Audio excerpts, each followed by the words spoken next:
साध संगत जी, आपके अपने चैनल द इंस्पायर्ड स्टोरीज पर आपका बहुत बहुत स्वागत है। वीडियो शुरू करने से पहले कृपया आप चैनल को सब्सक्राइब जरूर करें और साथ में बेल आइकन को भी दबा दें ताकि मेरे नए वीडियो का नोटिफिकेशन आपको मिल जाए। और अगर वीडियो अच्छा लगे तो कृपया लाइक, कमेंट और ज्यादा से ज्यादा शेयर करें। अब देर न करते हुए आज की कहानी शुरू करते हैं। साध संगत जी, आज की कहानी बहुत ही प्रेरणादायक और सबक देने वाली है। ये कहानी आपको बहुत कुछ सिखा कर जाएगी। अगर आप भी अपने जीवन में कुछ प्रेरणा लेना चाहते हैं तो इस कहानी को अंत तक जरूर सुनें। अब देर ना करते हुए आज की कहानी शुरू करते हैं। दोस्तों, चाहे कितने भी सगे क्यों ना हो, इन 3 लोगों पर कभी विश्वास नहीं करना चाहिए। प्राचीन समय की बात है। मध्य प्रदेश में एक बहुत ही सुंदर शहर था। उस शहर में एक शातिर चोर रहता था। वो आसपास के शहरों में चोरी करके अपना घर चलाता था, लेकिन चोरी करने के बावजूद उसके घर का गुजारा नहीं होता था। एक दिन चोर ने सोचा, पाप तो पाप ही होता है, चाहे छोटा हो या बड़ा।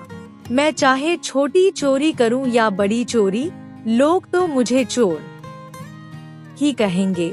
और अगर कभी पकड़ा गया तो सजा भी उतनी ही मिलेगी।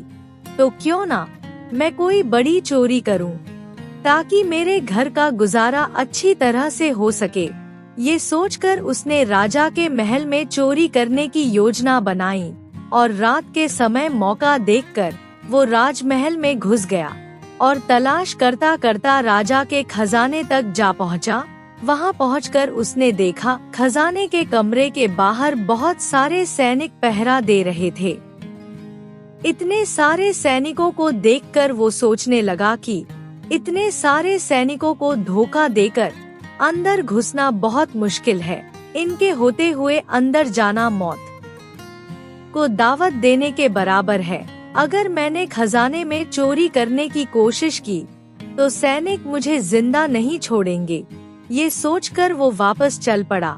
वापस जाते हुए उसने सोचा, खाली हाथ जाने से अच्छा तो कुछ ना कुछ चोरी करता ही चलूं, ताकि मेरा यहाँ आना व्यर्थ ना हो। ये सोचकर चोर ने सोचा कि मुझे राजा के कमरे में जाना चाहिए, जहाँ राजा सोता है। शायद राजा इस समय अपनी राजसी पोशाक उतार कर सो गया होगा। मैं राजा की राजसी पोशाक चुरा लूंगा और उन्हें पहनकर आसानी से चोरी करके निकल जाऊंगा। पहरेदार ये सोचेंगे कि मैं राजा हूँ, इसलिए कोई भी मेरे रास्ते में नहीं आएगा और मैं आसानी से चोरी कर लूंगा। ये सोचकर चोर राजा के कमरे तक पहुंच गया। उसने दरवाजे को थोड़ा सा खोलकर अंदर देखा, लेकिन अंदर का नजारा देखकर वो आश्चर्य में पड़ गया। उसने देखा, राजा गहरी नींद में सो रहा था और उसकी रानी अर्धनग्न अवस्था में पलंग पर बैठी हुई थी। रानी को जागता हुआ देखकर उसके हाथ पैर फूल गए। वो एक तरफ दीवार के साथ लगकर खड़ा हो गया और रानी के सोने का इंतजार करने लगा। थोड़ी देर इंतजार करने के बाद उसने फिर से पर्दे को हटाकर देखा कि रानी सो गई है या नहीं, क्योंकि जब तक रानी सोएगी नहीं, वो राजा के वस्त्र नहीं चुरा सकता। लेकिन चोर ने देखा, रानी तो अभी तक वैसे ही बैठी हुई थी। ये देखकर चोर ने सोचा कि अभी तो राजा के वस्त्र चुराना मुश्किल है। ये सोचकर चोर वहाँ रखी हुई एक मेज पर बैठने लगा। जैसे ही वो मेज पर बैठा, मेज पर रखा हुआ पानी का गिलास नीचे गिर गया। गिलास गिरने की आवाज से राजा की नींद तो नहीं खुली, लेकिन रानी एकदम से उठकर तलवार लेकर बाहर आ गई और चोर को देखकर उसकी गर्दन पर तलवार रख दी और उससे पूछा, तू कौन है और यहाँ क्या करने आया है? सच सच बता दो, नहीं तो मैं तुम्हारी गर्दन काट दूंगी। चोर रानी की बात सुनकर डर गया और हाथ जोड़कर डरते हुए बोला, रानी साहिबा, मुझे मत मारो, मेरी जान बख्श दो। मैं एक छोटा मोटा चोर हूँ और चोरी करने के इरादे से ही यहाँ आया हूँ। राज्य में छोटी मोटी चोरियां करके अपने परिवार का पेट पालता हूँ। अगर आपने मुझे मार दिया तो मेरा परिवार भूखा मर जाएगा। मैं आपसे प्रार्थना करता हूँ, आप इस बार मुझे छोड़ दो। आगे से मैं गलती से भी कभी राजमहल में नहीं आऊंगा। मेरे बीवी बच्चों पर रहम करो। रानी को उसकी हालत देखकर उस पर दया आ गई। उसने चोर से कहा, मैं तुम्हें एक शर्त पर छोड़ सकती हूँ। मैं इस समय काम से पीड़ित हूँ। यदि तुम मेरी इच्छा पूरी कर दो और मेरे साथ समागम कर लो तो मैं तुम्हें यहाँ से जाने दे सकती हूँ। लेकिन अगर तुमने मेरी बात नहीं मानी तो मैं तुम्हारी गर्दन कलम कर दूंगी। रानी की ये अनोखी शर्त सुनकर चोर और भी घबरा गया और हाथ जोड़कर रानी से बोला, रानी साहिबा, आप ये क्या कह रही है? मैं तो एक मामूली सा चोर हूँ और आप इतने बड़े राज्य की महारानी हो। मेरी क्या औकात है कि मैं आपके साथ ऐसा करूं? मेरे लिए तो ये बात सोचना भी बहुत बड़ा पाप है। रानी ने उसकी बात सुनकर कहा, मैं इस बारे में कुछ भी नहीं सुनना चाहती। अगर तुम्हें अपनी जान प्यारी है तो जैसा मैं कहती हूँ वैसा करो, नहीं तो मरने के लिए तैयार हो जाओ। रानी की ये बात सुनकर चोर बहुत डर गया। वो सोचने लगा कि आज तो मैं राजमहल में आकर बड़ी मुसीबत में फंस गया। अगर रानी की बात नहीं मानी तो भी मारा जाऊंगा और अगर रानी की बात मानता हूँ तो भी मारा जाऊंगा। चोर बहुत बड़ी दुविधा में फंस गया कि अब मैं क्या करूं। वो कुछ देर सोचता रहा, फिर उसने रानी की बात मानने का फैसला किया और बोला, रानी साहिबा, मुझे केवल 5 मिनट का समय दे दो। मुझे बहुत जोर से लघु शंका लगी है, मुझे उससे निवृत्त हो लेने दो, उसके बाद मैं आपकी इच्छा पूरी कर दूंगा। रानी ने तलवार की नोक से उसे शौचालय में जाने का इशारा किया। चोर उसी दिशा में चल पड़ा। रानी वहां खड़ी होकर उसके वापस आने का इंतजार करने लगी। चोर ने इस बीच रानी की नजर से बचकर वहां से भागने की कोशिश की। भागते भागते चोर जब राजमहल के दरवाजे के पास पहुंचा, तो दरवाजे पर खड़े हुए पहरेदार ने उसे पकड़ लिया और उससे पूछने लगा। चोर पहरेदार को देखकर बहुत डर गया और डरते हुए उसने सारी बात पहरेदार को बताई और कहने लगा, मैं एक चोर हूँ। राजमहल में चोरी के इरादे से आया था, लेकिन रानी ने मुझे देख लिया और पकड़ लिया और फिर मुझे छोड़ने के बदले एक शर्त रखी कि मैं उसके साथ समागम करूं, उसकी इच्छा पूरी करूं, तभी मैं तुम्हें जाने दूंगी। इसलिए मैं लघु शंका का बहाना बनाकर वहां से भाग आया। पहरेदार ने उसकी बात सुनकर कहा, देख भाई, मैं तुम्हें एक शर्त पर यहाँ से जाने दे सकता हूँ। तुम्हें वापस लौटकर रानी के पास जाना होगा और उसे कहना होगा कि तुम उसके साथ समागम करने के लिए तैयार हो, लेकिन उससे पहले आपको अपने हाथों से राजा को मारना होगा। पहरेदार की बात सुनकर चोर के हाथ पैर फूल गए। उसने सोचा, अब तो मेरा मरना तय है। अगर मैंने रानी को ये कहा तो रानी मेरी गर्दन काट देगी, लेकिन चोर कुछ नहीं कर सकता था। इसलिए वो पहरेदार की बात मानकर रानी के पास गया और जाकर उससे कहा, रानी साहिबा, मैं आपके साथ संबंध बनाने के लिए तैयार हूँ, लेकिन मुझे एक बात का डर है। अगर संबंध बनाने के दौरान राजा जी की नींद खुल गई तो राजा ना मुझे छोड़ेगा और ना आपको। राजा साहब हम दोनों को जान से मार देंगे। इसलिए अगर आप चाहती हैं कि मैं आपकी इच्छा पूरी करूं, तो आपको एक काम करना होगा। आप अपने हाथों से राजा का कत्ल कर दीजिए, फिर हम बेफिक्र हो जाएंगे। अगर आप ये कर सके तो मुझे आपकी हर शर्त मंजूर है। नहीं तो मुझे आपके हाथों मरना मंजूर है, आप मुझे मार दीजिए।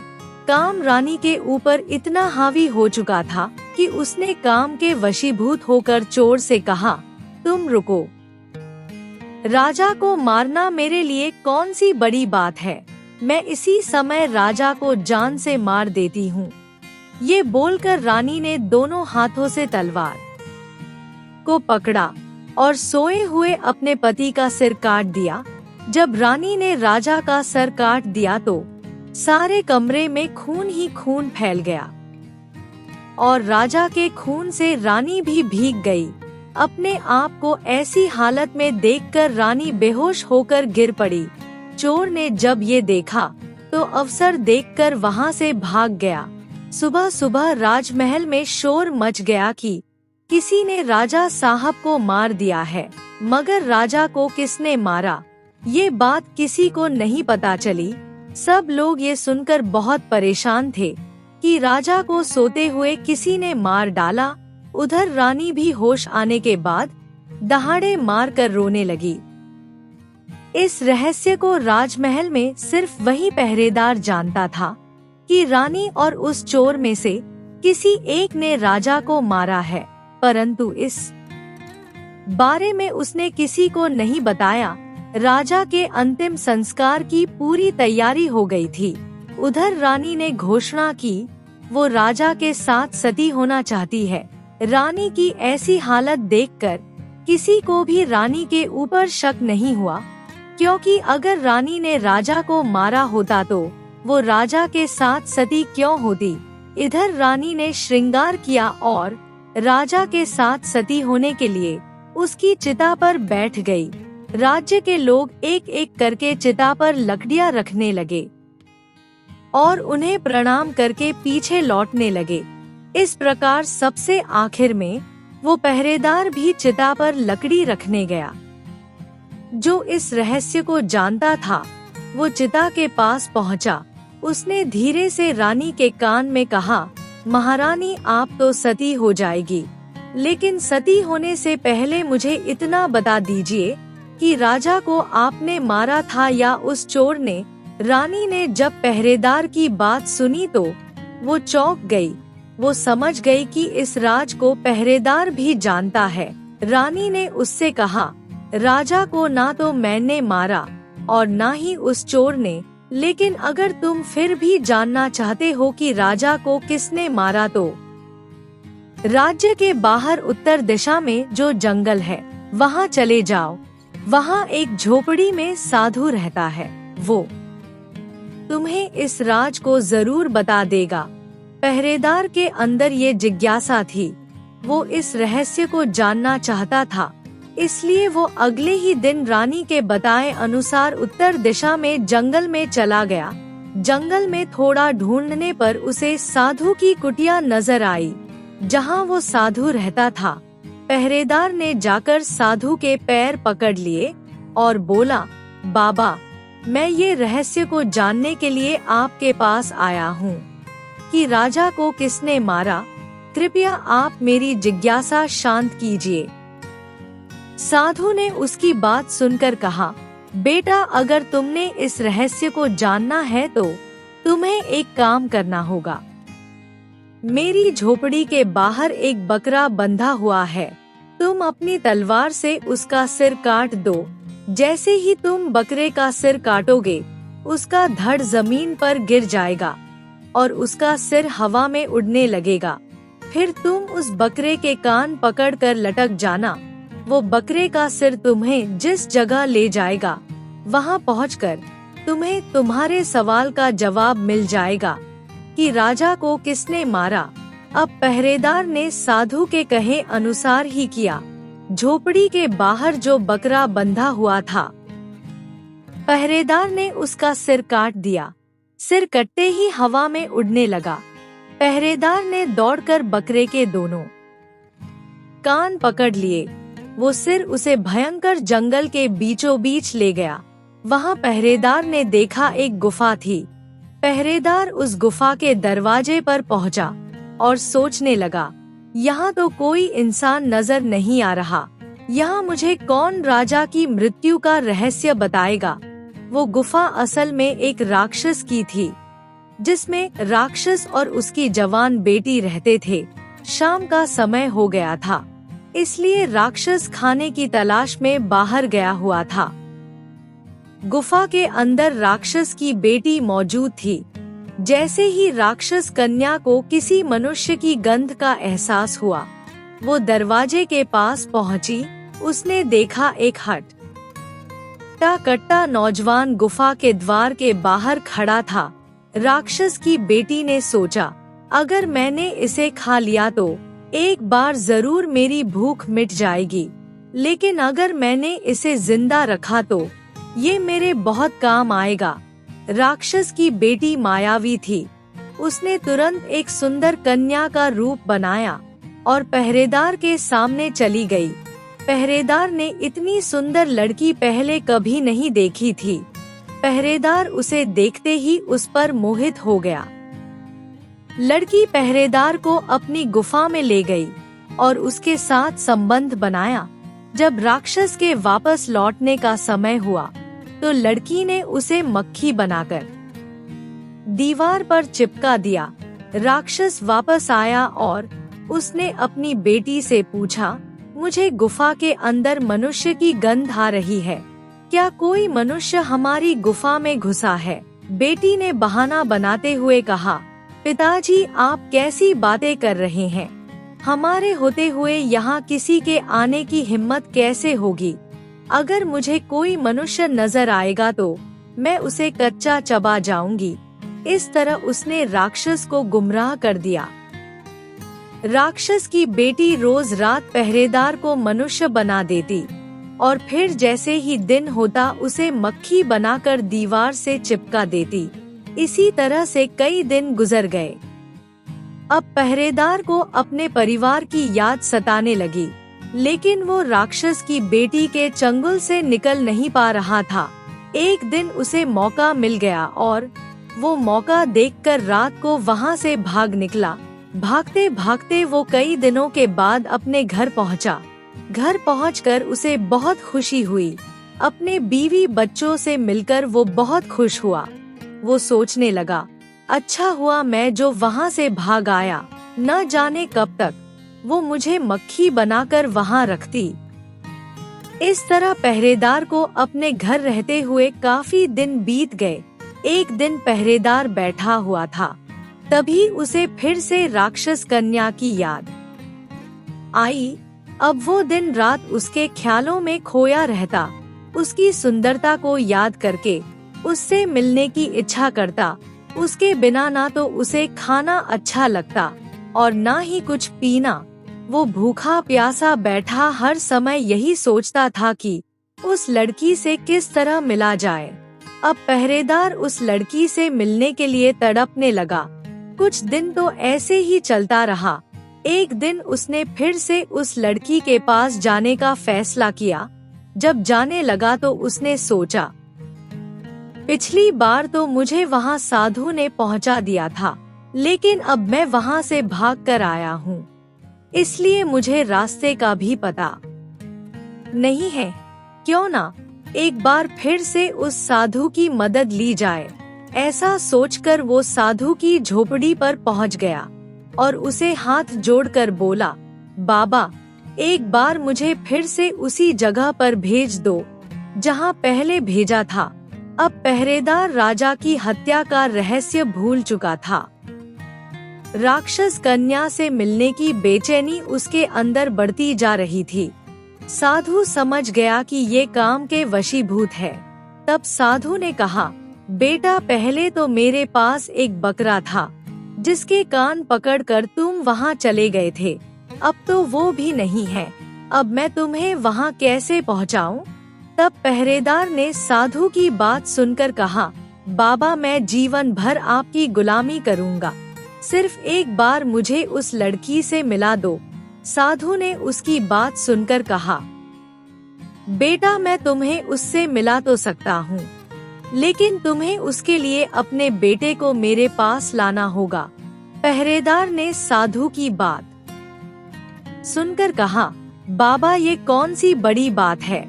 ये बोलकर पहरेदार घर चला गया और तुरंत ही अपने बेटे को साथ लेकर साधु की झोपड़ी पर पहुंच गया।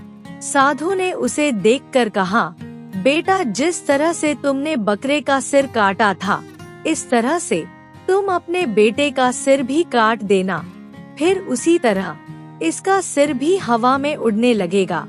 तब तुम इसका सिर पकड़ लेना। ये सिर तुम्हें फिर से उसी स्थान पर ले जाएगा। काम ने पहरेदार का दिमाग इतना खराब कर दिया कि वो अपने बेटे का सिर काटने को तैयार हो गया। जैसे ही उसने तलवार लेकर बेटे का सिर काटना चाहा, तब साधु ने उसका हाथ पकड़ लिया और बोला, रुको, यही तुम्हारे सवाल का उत्तर है। चाहे कितने भी सगे क्यों ना हो, इन पर कभी विश्वास नहीं करना चाहिए। पहली बात, राजा को ना तो चोर ने मारा था और ना ही रानी ने राजा को हवस ने मारा था।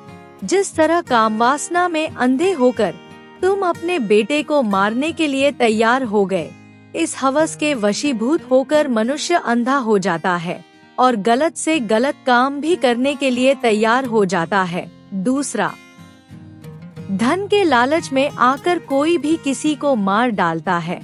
और तीसरा, क्रोधी व्यक्ति क्रोध में अंधा होकर सब कुछ भूल जाता है और वो सब कर डालता है, जिसके लिए जीवन भर उसे पछताना पड़ता है। क्रोध में उसकी बुद्धि नष्ट हो जाती है और वो अपने पराये की पहचान भूल जाता है। इन तीनों से हमेशा बचकर रहना चाहिए, नहीं तो जीवन भर पछताना पड़ता है। दोस्तों, आशा करती हूँ आपको ये कहानी अच्छी लगी होगी। इस कहानी से शिक्षा लेते हुए हमें इन 3 चीजों से हमेशा दूर रहना चाहिए, ताकि हमें जीवन भर पछताना न पड़े। दोस्तों, अगर आपको ये कहानी अच्छी लगी हो तो कृपया लाइक, कमेंट और शेयर जरूर करें। आपके प्यार और स्नेह के लिए बहुत बहुत धन्यवाद।